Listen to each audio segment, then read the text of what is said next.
ನನ್ನ ಪ್ರೀತಿಯ ರಾಯರ ಕುಟುಂಬದವರಿಗೆ ನಿಮ್ಮ ಪ್ರೀತಿಯ ರಾಯರ ಆಶೀರ್ವಾದ ಚಾನಲ್ಗೆ ಆತ್ಮೀಯ ತುಂಬು ಹೃದಯದ ಸ್ವಾಗತನ ಕೋರ್ತಾ ಇದ್ದೀನಿ ಸ್ನೇಹಿತರೆ. ಹಾಗೆ ಬನ್ನಿ ಇಂದಿನ ಒಂದು ವಿಡಿಯೋದಲ್ಲಿ ಮಂತ್ರಾಲಯದಲ್ಲಿ ಆಗಿರುವಂತಹ ಅನುಭವಗಳನ್ನ ನಿಮ್ಮ ಜೊತೆ ಹಂಚ್ಕೊಳ್ತಾ ಇದ್ದೀನಿ. ಅಂದರೆ 3 ದಿನದ ಸೇವೆಯನ್ನು ನಾನು ಮೊದಲನೇ ಸ್ಟಾರ್ಟ್ ಮಾಡಿದ್ದೆ ವಿಡಿಯೋದಲ್ಲಿ.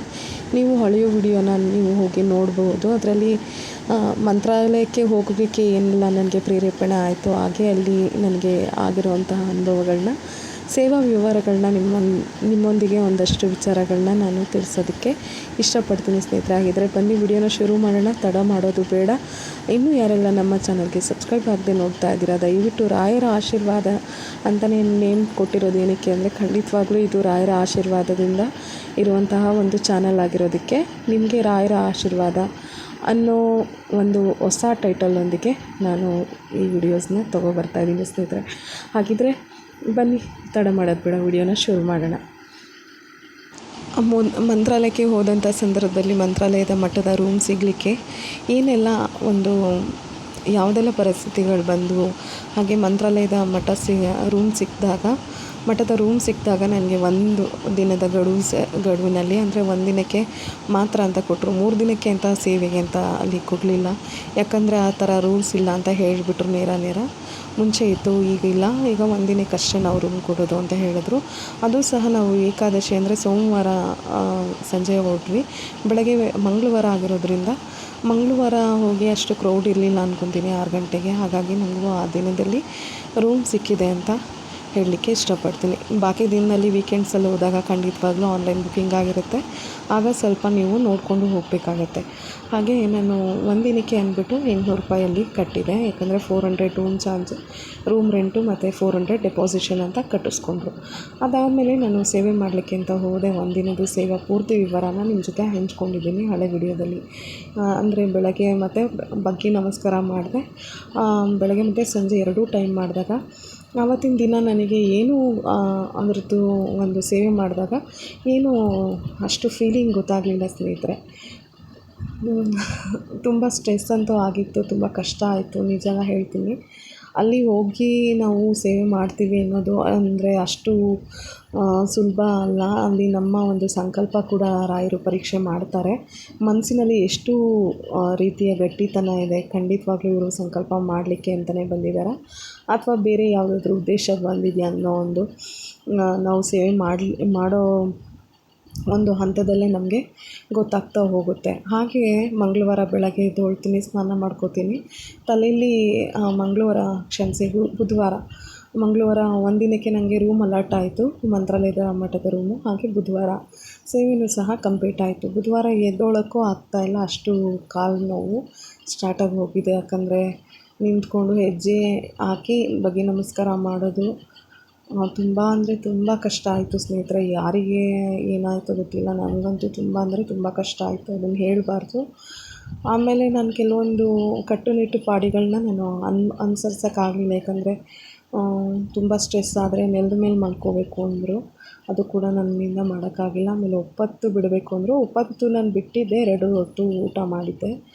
ಹಾಗಾಗಿ ಒಪ್ಪತ್ತು ಮಾತ್ರ ಬಿಟ್ಟಿದ್ದೆ. ಬೆಳಗ್ಗೆ ಹೊತ್ತು ಕಾಫಿ ತಿಂಡಿ ಏನೂ ತಿಂದೇ ನಾನು ಹೋಗಿ ರಾಯರ ಸೇವೆ ಮುಗಿಸ್ಕೊಂಡು ಬರೋ ಅಷ್ಟರಲ್ಲೂ ಏನೂ ತೊಗೊಳ್ತಾ ಇರಲಿಲ್ಲ ಸ್ನೇಹಿತರೆ. ನೀವು ಕೂಡ ನಿಮ್ಮ ಆರೋಗ್ಯಕ್ಕೆ ಅನುಗುಣವಾಗಿ ಸೇವಾ ಸಂಕಲ್ಪಗಳನ್ನ ಮಾಡ್ಕೊಳ್ಳಿ ಅಂತ ಹೇಳ್ತಾ ಇದ್ದೀನಿ ಈ ವಿಡಿಯೋ ಮೂಲಕ ನಿಮಗೆ ತಿಳಿಸೋದಕ್ಕೆ ಇಷ್ಟಪಡ್ತೀನಿ. ಹಾಗೆ ನೆಕ್ಸ್ಟ್ ಡೇ ಅಂದರೆ ಬುಧವಾರ ನನಗೆ ಆಗಿರೋಂಥ ಅನುಭವಗಳನ್ನ ಮತ್ತು ಗುರುವಾರ ದಿನದಲ್ಲಿ ಏನೆಲ್ಲ ಆಯಿತು ಅನ್ನೋದನ್ನು ಸಹ ಹೇಳ್ತೀನಿ ಬನ್ನಿ. ಬುಧವಾರ ಏನಾಯಿತು ಅಂದರೆ ತುಂಬ ಕಾಲು ಪೈನು ತುಂಬ ಆಗ್ತಾಯಿತ್ತು, ಸ್ಟೆಪ್ಸ್ ಇಳಿಯೋದಕ್ಕೆ ಆಗ್ತಾ ಇರಲಿಲ್ಲ. ನಮಗೆ ಮಂತ್ರಾಲಯದಲ್ಲಿ ಮೇನ್ ಗೇಟ್ಗಿಂತ ನನಗೆ ವಾಕೇಬಲ್ ಡಿಸ್ಟೆನ್ಸ್ ಇರೋದ್ರಿಂದ ನನಗೆ ತುಂಬ ಈಸಿ ಆಯಿತು ಸ್ನೇಹಿತರೆ. ತುಂಬ ಅಂದರೆ ತುಂಬ ಚೆನ್ನಾಗಿತ್ತು, ರೂಮ್ಸ್ ಆಗಿರ್ಬೋದು ಎಲ್ಲನೂ. ಹಾಗೆ ಸ್ಟೆಪ್ಸ್ ಇಳ್ಕೊಂಡು ಬರೋದಕ್ಕೂ ತುಂಬ ಕಷ್ಟಪಡ್ತಾಯಿದ್ದೆ. ನಮ್ಮ ತಾಯಿಯವರು ಹೇಳ್ತಾಯಿದ್ರು, ಆಗುತ್ತಾ ನಿನ್ನ ಕೈಲಿ ಇದೆಲ್ಲ ಮಾಡಲಿಕ್ಕಾಗುತ್ತಾ ಹಾಗೆ ಹೀಗೆ ಅಂತ. ಹೆಜ್ಜೆ ಹಾಕಿ ಒಂದು ದೊಡ್ಡ ಹೆಜ್ಜೆ ಹಾಕಲಿಕ್ಕೂ ನನಗೆ ಅಷ್ಟು ಕಷ್ಟ ಆಗ್ತಿತ್ತು ಸ್ನೇಹಿತರೆ.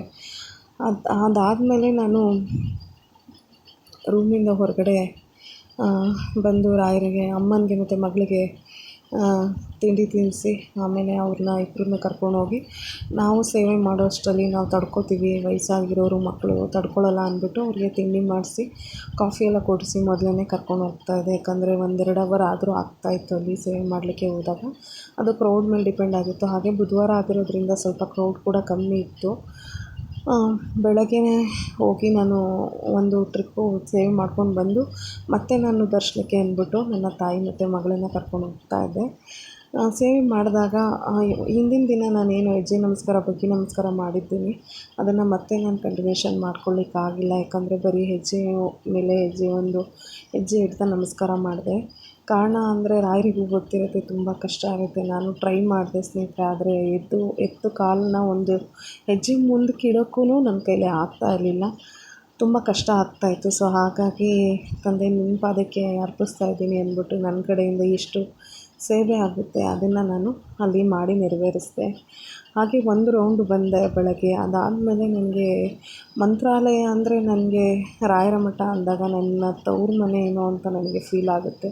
ಅದು ನನಗೆ ರಾಯರೇ ಕೊಟ್ಟಿರೋವಂಥ ಒಂದು ಸಲುಗೆನೋ ಅಥವಾ ನಮ್ಮಂಥ ಭಕ್ತಾದಿಗಳಿಗೆ ಅಥವಾ ನಾವೇ ಅದನ್ನು ತೊಗೊಂಡ್ಬಿಟ್ಟಿದ್ದೀವೋ ಗೊತ್ತಿಲ್ಲ. ಬಟ್ ಆ ಫೀಲ್ ಅಂತೂ ಬರ್ತಾ ಇರುತ್ತೆ ಯಾವಾಗಲೂ. ಅಲ್ಲಿ ತುಂಬ ಟೈಮ್ ಸ್ಪೆಂಡ್ ಮಾಡ್ತಾಯಿದ್ವಿ ಕೂತ್ಕೊಂಡು ತಾಯಿ ಜೊತೆ ಮತ್ತು ಮಗಳ ಜೊತೆ.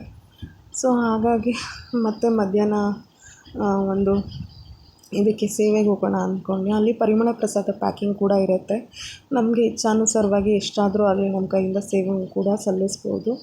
ಅಲ್ಲಿ ಒಂದು ಊಟಕ್ಕೆ ಹೋಗ್ತೀವಲ್ಲ ಅಲ್ಲಿ ಅನ್ನದಾನ ಒಂದು ಇದಕ್ಕೆ. ಸೊ ಅಲ್ಲಿ ಲೆಫ್ಟ್ ಸೈಡಲ್ಲೇ ಇದೆ. ಅಲ್ಲಿ ನೀರು ಕೊಡ್ತಾ ಇರ್ತಾರಲ್ಲ ಅಲ್ಲಿ ನಿಮಗೆ ಗೊತ್ತಾಗುತ್ತೆ, ಮುಂದಿನ ಬಿಲ್ಡಿಂಗೇ ಇದೆ. ಅಲ್ಲಿ ಹೋಗಿ ನಾವು ಸೇವೆ ಮಾಡಲಿಕ್ಕೆ ಬಂದಿದ್ದೀವಿ ಅಂದಾಗ ನಮಗೆ ಒಂದು ಅವರು ಅದಕ್ಕೆ ಸೇವೆ ಮಾಡಲಿಕ್ಕೆ ಅಂತ ಅನುಕೂಲಗಳು ಮಾಡಿಕೊಡ್ತಾರೆ. ನಮಗೆ ಎಷ್ಟೊತ್ತಾಗುತ್ತೆ ಅಷ್ಟೊತ್ತು ಕೂತ್ಕೊಂಡು ನಮಗೆ ಅದು ಪರಿಮಳ ಪ್ರಸಾದನ ಪ್ಯಾಕಿಂಗ್ ಮಾಡ್ಬೋದು. ಅದು ಕೂಡ ಒಂದು ಒಳ್ಳೆಯ ಅನುಭವ ಅಂತ ಹೇಳೋಕ್ಕೆ ಇಷ್ಟಪಡ್ತೀನಿ ಸ್ನೇಹಿತರೆ. ಹಾಗೆ ನೀವು ಕೂಡ ಮಂತ್ರಾಲಯಕ್ಕೆ ಬಿಡುವಿನ ಸಮಯದಲ್ಲಿ ಹೋಗಿ ಈ ಥರ ಸೇವೆಗಳನ್ನೂ ಸಹ ಮಾಡಿ ಬರ್ಬೋದು. ಮನಸ್ಸಿಗೆ ನೆಮ್ಮದಿನೂ ಸಿಗುತ್ತೆ ಮತ್ತು ನಿಮಗೆ ಕೆಲಸ ಮಾಡಲಿಕ್ಕೆ ಟೈಮು ಸಿಗುತ್ತೆ. ಹಾಗೆ ಮುಂಚೆನೇ ನೀವು ರೂಮ್ಗಳನ್ನ ಎಂಕ್ವೈರಿ ಮಾಡ್ಕೊಂಡು ಹೋಗೋದು ಕೂಡ ಒಂದು ಒಳ್ಳೆಯ ವಿಚಾರ. ಆನ್ಲೈನಲ್ಲಿ ಬುಕ್ಕಿಂಗ್ ಮಾಡ್ಕೊಳ್ಳೋದಂತೂ ತುಂಬ ಅನುಕೂಲ ಆಗ್ತವೆ. ಆದರೆ ನನಗೆ ಅವತ್ತು ಲಕ್ಕಿಲಿ ನನಗೆ ರಾಯರ ಒಂದು ಅನುಗ್ರಹದಿಂದ ಆಶೀರ್ವಾದದಿಂದ ರಾಯರ ಒಂದು ಇದು ಸಿಕ್ಕಿತ್ತು ನನಗೆ. ಹಾಗೆ ರೂಮ್ ಎಂಕ್ವೈರಿ ಮಾಡ್ಕೊಳ್ಲಿಕ್ಕೆ ಅಂತ ಅವತ್ತು ಒಂದು ದಿನದ ಗಡುವು ಮುಗೀತು. ಏನು ಡೆಪಾಸಿಷನ್ ಅಮೌಂಟ್ ಇರುತ್ತೆ ₹400 ಅವ್ರ ಕಡೆಯೇ ಇತ್ತು. ಸೊ ಏನು ಹೇಳ್ತಾರೆ ಗೊತ್ತಿಲ್ಲ, ತುಂಬ ಸ್ಟ್ರಿಕ್ಟ್ ಇದ್ದರು. ರೂಮಿನ ಒಂದು ಮೇಲ್ವಿಚಾರಕರು ಸಹ ತುಂಬ ಸ್ಟ್ರಿಕ್ಟ್ ಇದ್ದರು ಅಲ್ಲಿ ಮಂತ್ರಾಲಯದಲ್ಲಿ.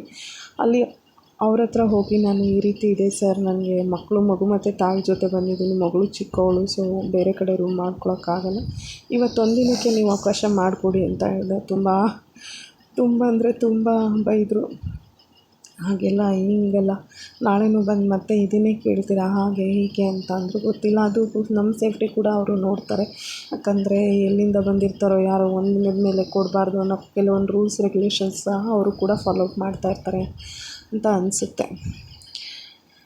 ಹಾಗೆ ನಮಗೆ ಆವತ್ತು ಕೂಡ ಒಂದು ಗುರುವಾರಕ್ಕೆ ನಮಗೆ ಎಕ್ಸ್ಟ್ರಾ ರೂಮ್ ಸಿಕ್ಕಿತ್ತು.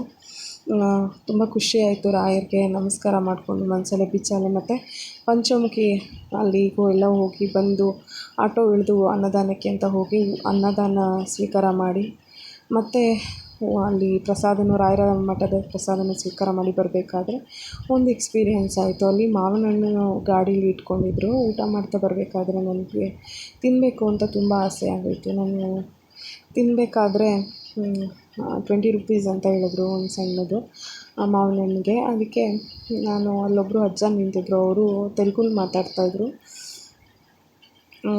ಎಷ್ಟಿದು ಅಂತ ಕೇಳಿದೆ. ಇದು ₹20 ಅಂತ ಹೇಳಿದ್ರು. ಸರಿ ಸ್ವಲ್ಪ ಕಮ್ಮಿ ಮಾಡ್ಕೊಳ್ಳಿ ಅಂತ ಅಂದೆ.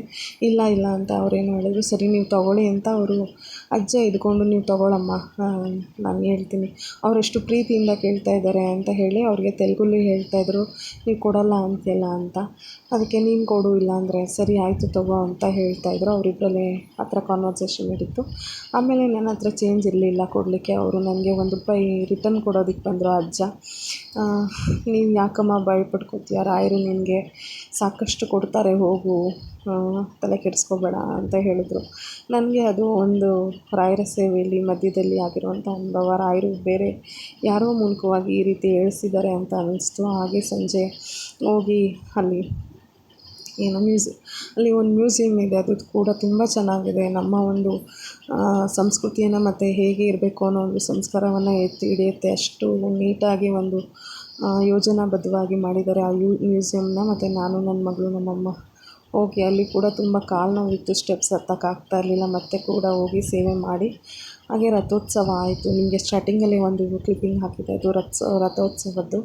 ಸೊ ಅಲ್ಲಿ ಕೂಡ ಮನಸ್ಸು ಈಸೆ ಅಲ್ಲಿ ರಥೋತ್ಸವದಲ್ಲೂ ಭಾಗಿಯಾಗಿ ಮತ್ತು ಊಟಕ್ಕೆ ಹೋಗಿ ರೂಮ್ಗೆ ಹಿಂತಿರುಗಿದ್ವು. ಅವತ್ತಿನ ದಿನ ಹಂಗೆ ಕಂಪ್ಲೀಟ್ ಆಗೋಯಿತು ಬುಧವಾರ. ಮತ್ತು ಬೆಳಗ್ಗೆ ಎದ್ದು ನಾವು ರೂಮ್ನ ಖಾಲಿ ಮಾಡಬೇಕಿತ್ತು. ಅಲ್ಲಿ ಕೂಡ ಒಂದು ದೊಡ್ಡ ಮಿರಾಕಲ್ಲೇ ಆಗೋಯಿತು ಸ್ನೇಹಿತರೆ. ಗುರುವಾರ ಅಂದಾಗ ತುಂಬ ಕ್ರೌಡ್ ಬರುತ್ತೆ, ಹಾಗಾಗಿ ರೂಮ್ ವೆಕೇಟ್ ಮಾಡಲೇಬೇಕು ಅಂತ ನಮಗೆ ಸ್ಟ್ರಿಕ್ಟಾಗಿ ಆರ್ಡ್ರ್ ಮಾಡಿದರು ಮಂತ್ರಾಲಯದ ಮೇಲ್ವಿಚಾರಕರು. ಹಾಗೆ ಬೆಳಗ್ಗೆ ನಾನು ಎಂದಿನಂತೆ ಎದ್ದು ಗುರುವಾರವೂ ಸಹ ಹೋಗಿ ಬೆಳಗ್ಗೆ ಬೇಗ ಸ್ನಾನ ಮಾಡಿ ರಾಯರಿಗೆ ಒಂದು ಸೇವೆ ಸಮರ್ಪಣೆ ಮಾಡಬೇಕು ಅಂತ ಹೋಗಿ ಸೇವೆನೂ ಸಹ ಸಲ್ಲಿಸ್ಕೊಂಡು ಬರ್ತಾನೆ ಅವ್ರನ್ನ ನಾನು ಭೇಟಿ ಮಾಡಿದೆ. ಅದಕ್ಕೆ ಅವರು ಇಲ್ಲ ಆಗೋದೇ ಇಲ್ಲ, ಇವತ್ತು ಸಂಜೆ ಒಳಗಡೆ ಟೈಮ್ ಕೊಡಿ, ನಾನು ಬೇಕಿದ್ದರೆ ಎಕ್ಸ್ಟ್ರಾ ಅಮೌಂಟ್ ಕೊಡ್ತೀನಿ ಅಂದೆ. ಇಲ್ಲ ಆಗಲ್ಲ, ನೀವು ಇಮಿಡಿಯೇಟ್ಲಿ ಆಲ್ರೆಡಿ 1 ಅವರ್ ಲೇಟ್ ಆಗೋಯಿತು, ಇಲ್ಲಾಂದರೆ ಲೇಟ್ ಆದರೆ ನೀವೇ ನನಗೆ ಅಮೌಂಟ್ ಕೊಡಬೇಕು. ಸೊ ನೀವು ಇಮಿಡಿಯೇಟ್ಲಿ ಖಾಲಿ ಮಾಡಿ ಅಂತ ನನಗೂ ಅವ್ರಿಗೂ ಮಾತಿಗೆ ಬೆಳೆದು ಸರಿ ಅಂತ ನಾನು ಹತ್ಕೊಂಡು ಹೊರಗಡೆ ಬಂದೆ. ಇನ್ನೇನು ನಮ್ಮ ತಾಯಿಗೆ ಕಿಟಕಿಯಿಂದ ನೋಡ್ತಾಯಿದ್ರು. ರೂಮ್ ವೆಕೇಟ್ ಮಾಡಬೇಕಂತೆ ಅಮ್ಮ ಇವತ್ತು ಗುರುವಾರ ಅಂದ್ಬಿಟ್ಟು, ಅಲ್ಲೇ ಎಲ್ಲಾದರೂ ಸಂಜೆ ಕೂಡ ಮಾಡೋದಿತ್ತು ಸೇವೆ, ಅಲ್ಲೇ ಎಲ್ಲಾದರೂ ಕೂತ್ಕೊಂಡು ಕಳೆಯೋಣ ಬಿಡು ಅಂದ್ಬಿಟ್ಟು ನಾನು ನಮ್ಮ ತಾಯಿ ಮಾತಾಡಿಕೊಂಡು ಇನ್ನೇನು ರೂಮ್ ಹತ್ರ ಬಂದು ಮಗಳಿಗೂ ಸ್ನಾನ ಮಾಡಿಸಿದ್ವಿ. ಮಗಳು ಕೂಡ ನ್ಯುಮೋನಿಯಾ ಆ ಥರ ಆಗಿಬಿಟ್ಟಿತ್ತು, ಅವಳಿಗೂ ಸಹ ರಾಯರೇ ಅದನ್ನು ಕೂಡ ವಾಸಿ ಮಾಡಿದ್ರು ಸ್ನೇಹಿತರೆ. ಹಾಗೇನೆ ಮತ್ತು ಅದನ್ನು ಹೇಗೆ ಅಂತ ಹೇಳ್ತೀನಿ. ಮತ್ತು ನಾವು ರೂಮಿಗೆ ಹೋಗಿ ಅಲ್ಲಿ ಸ್ನಾನ ಎಲ್ಲ ಮಾಡಿಕೊಂಡು ಮಗುಗೆಲ್ಲ ಇದನ್ನು ನೆಬ್ಲೈಸೇಷನ್ ಎಲ್ಲ ಹಾಕಿ ಮತ್ತು ನಾನು ಇದನ್ನೆಲ್ಲ ಎತ್ಕೊಂಡು ಬಂದೆ, ಹೊರಗಡೆ ಬಂದೆ. ಬಂದಾಗ ಮತ್ತೆ ಅಲ್ಲಿ ಅವ್ರು ಇರಲಿಲ್ಲ, ಮೇಲ್ವಿಚಾರಕರು ಯಾರಿದ್ದರು. ನಮ್ಮ ತಾಯಿನ ಅಲ್ಲೇ ನಿಲ್ಲಿಸ್ಬಿಟ್ಟು ನನ್ನ ಮಗಳನ್ನ ಅಲ್ಲೇ ನಿಲ್ಲಿಸ್ಬಿಟ್ಟು ರೂಮ್ ಎಂಕ್ವೈರಿ ಮಾಡಲಿಕ್ಕೆ ಅಂತ ಹೋದಾಗ ಅವರು ಇರ್ತಾರಲ್ಲ ಅವ್ರನ್ನ ನೋಡಲಿಕ್ಕೆ ಅಂತ ಹೋದೆ. ಆವಾಗ ಅವರು ಅಲ್ಲಿರಲಿಲ್ಲ, ಬೇರೆಯವರಿದ್ದರು. ಏನಕ್ಕಮ್ಮ ಲೇಟ್ ಆಯಿತು, ಏನಾಯಿತು, ಹೇಗೆ ಅಂತ ಕೇಳಿದ್ರು. ಆವಾಗ ಇಲ್ಲ ಸರ್, ಈ ಥರ ಹಿಂಗಾಯಿತು, ಬೆಳಗ್ಗೆನೇ ನಾವು ವೆಕೇಟ್ ಮಾಡಿ ಅಂತ ಹೇಳಿದ್ದಾರೆ. ಇಲ್ಲ ನೀನು ಎಕ್ಸ್ಟ್ರಾ ಅಮೌಂಟ್ ಕಟ್ಟಬೇಕು. ಇಲ್ಲ ಸರ್, ನನ್ನ ಕೈಲಿ ಆಗಲ್ಲ ಕಟ್ಟೋದಕ್ಕೆ. ನಾನು ಅವ್ರಿಗೆ ರಿಕ್ವೆಸ್ಟ್ ಮಾಡಿಕೊಂಡೆ, ಮಗು ಇದೆ, ಅಮ್ಮ ಇದ್ದಾರೆ, ವಯಸ್ಸಾಗಿರೋರು, ಸಂಜೆ ನಾವು ವೆಕೇಟ್ ಮಾಡ್ತೀವಿ ಅಂದಿದ್ದಕ್ಕೆ ಕೇಳಿ ಪರವಾಗಿಲ್ಲಮ್ಮ, ನಾನು ರಿನ್ಯೂವಲ್ ಮಾಡಿಕೊಡ್ತೀನಿ, ಹೋಗಿ ನೀವು ಅಮೌಂಟ್ ಕಟ್ಬಿಟ್ಟು ಹೋಗಿ ಅಂದರು. ನನಗೆ ನಿಜ ನನಗೇನು ಹೇಳಬೇಕು ಅಂತಲೇ ಗೊತ್ತಾಗ್ತಾಯಿಲ್ಲ ಸ್ನೇಹಿತರೆ. ಇದು ನನಗೆ ರಾಯರ ಒಂದು ಮಠದಲ್ಲಿ ಆಗಿರುವಂತಹ ಒಂದು ಅನುಭವ 3ನೇ ದಿನದ್ದು. ಅದಾದಮೇಲೆ ನನ್ನ ಮಗಳಿಗೆ ನ್ಯುಮೋನಿಯಾ ಆಗಿತ್ತು ಅಂತ ಹೇಳಿದೆ. ಪ್ರದಕ್ಷಿಣೆ ಹಾಕಬೇಕಾದ್ರೆ ಅಲ್ಲಿ ಚಿನ್ನದ ರಥದಲ್ಲಿ ಇರೋವಂಥ ಒಂದೆರಡೇ ಎಲೆ ತುಳಸಿನ ನನ್ನ ಮಗಳಿಗೆ ತೊಗೊಬಂದು ಕೊಟ್ಟೆ. ನಿಜವಾಗ್ಲೂ ಆವತ್ತಿಂದ ಅವಳಿಗೆ ಹೇಳ್ತಾ ಇಲ್ಲ, ಕೆಮ್ಮಿಲ್ಲ, ದಮ್ಮಿಲ್ಲ. ಅವ್ರು ಡಾಕ್ಟ್ರು ನ್ಯುಮೋನಿಯಾನೇ ಆಗಿದೆ, ಅಡ್ಮಿಷನ್ ಮಾಡಬೇಕು ಅಂತಲೇ ಹೇಳಿ ಕಳಿಸಿದ್ರು. ಅದಾದಮೇಲೆ ನನಗೆ ಮಂಡಿ ನೋವು ಏನಿತ್ತು, ಕಾಲೇ ಮುಂದಕ್ಕೆ ಎತ್ತಿಡೋಕ್ಕಾಗ್ತಾಯಿಲ್ಲ. ನಾನು ನಿಜವಾಗ್ಲೂ ಊರಿಗೆ ಹೋಗ್ಬೇಕಾದ್ರೆ ನಾನು ಹೆಂಗೆ ಹೋಗ್ತೀನೇನೋ ಬೆಂಗಳೂರಿಗೆ ಅನ್ನೋ ಒಂದು ಇದು ಕಾಡ್ತಾಯಿತ್ತು ನನಗೆ. ಕಂಪ್ಲೀಟಾಗಿ ನಾನು ಸೇವೆ ಮುಗಿಸೋ ಅಷ್ಟರಲ್ಲಿ ನನ್ನ ಕಾಲು ನೋವು, ನನ್ನ ಮಗಳದ್ದು ಒಂದು ಆರೋಗ್ಯದ್ದು ಅಷ್ಟೂ ಸಹ ರಾಯರು ನನಗೆ ಚೇತರಿಕೆ ಕೊಟ್ಟರು. ನನಗೆ ಅಲ್ಲೇ ಒಂದು ರಾಯರ ಅನುಗ್ರಹ ಆಯಿತು. ಸೇಫಾಗಿ ನಾವು ಬೆಂಗಳೂರಿಗೆ ಬಂದ್ವಿ ಸ್ನೇಹಿತರೆ. ಇದು ನನಗೆ ರಾಯರ ಒಂದು ಬೃಂದಾವನಕ್ಕೆ ಹೋದಾಗ, ರಾಯರ ಮೂಲ ಸ್ಥಳಕ್ಕೆ ಮಂತ್ರಾಲಯಕ್ಕೆ ಹೋದಾಗ ಆದಂತಹ ಅನುಭವಗಳು ನಿಮ್ಮ ಜೊತೆ ಹಂಚ್ಕೊಂಡಿದ್ದೀನಿ. ಖಂಡಿತವಾಗ್ಲೂ ಇದೇ ರೀತಿ ಇನ್ನೂ ಸಾಕಷ್ಟು ಆಗ್ತಾವೆ. ಹಾಗಾಗಿ ನಿಮಗೂ ಯಾರೆಲ್ಲ ಈ ರೀತಿ ಹೇಳ್ಕೋಬೇಕು ಅಂದ್ಕೊಂಡಿದ್ರೆ ಖಂಡಿತವಾಗ್ಲೂ ಕಮೆಂಟ್ ಬಾಕ್ಸಲ್ಲಿ ಹಾಕಿ ನಿಮ್ಮ ಒಂದು ಅನುಭವಗಳನ್ನ ಹೇಳ್ಕೊಬೋದು. ಹಾಗೆ ಇದು ರಾಯರಿಗೆ ಸಂಬಂಧಪಟ್ಟಂಥ ಒಂದು ಚಾನಲ್, ಅವರ ಒಂದು ಆಶೀರ್ವಾದ ಇರುವಂಥ ಒಂದು ಚಾನಲ್. ಹಾಗಾಗಿ ಈ ಚಾನಲನ್ನು ಹೆಚ್ಚಾಗಿ ಬೆಳೆಸಿ ಅಂತ ಹೇಳ್ತಾ, ರಾಯರ ಆಶೀರ್ವಾದ ಪ್ರೀತಿ ಎಲ್ಲರ ಮೇಲೆ ಸದಾ ಇರಲಿ ಅಂತ ಹೇಳ್ತಾ ಇಲ್ಲಿಗೆ ನಾನು ಈ ವಿಡಿಯೋನ ಎಂಡ್ ಮಾಡ್ತಾಯಿದ್ದೀನಿ ಸ್ನೇಹಿತರೆ. ಮುಂದಿನ ವಿಡಿಯೋಗಾಗಿ ವೆಯ್ಟ್ ಮಾಡಿ. ತುಂಬ ಅಂದರೆ ತುಂಬ ಪವಾಡ ಪುರುಷರು ನಮ್ಮ ರಾಯರು. ಎಲ್ರಿಗೂ ರಾಯರು ಒಳ್ಳೇದು ಮಾಡಲಿ.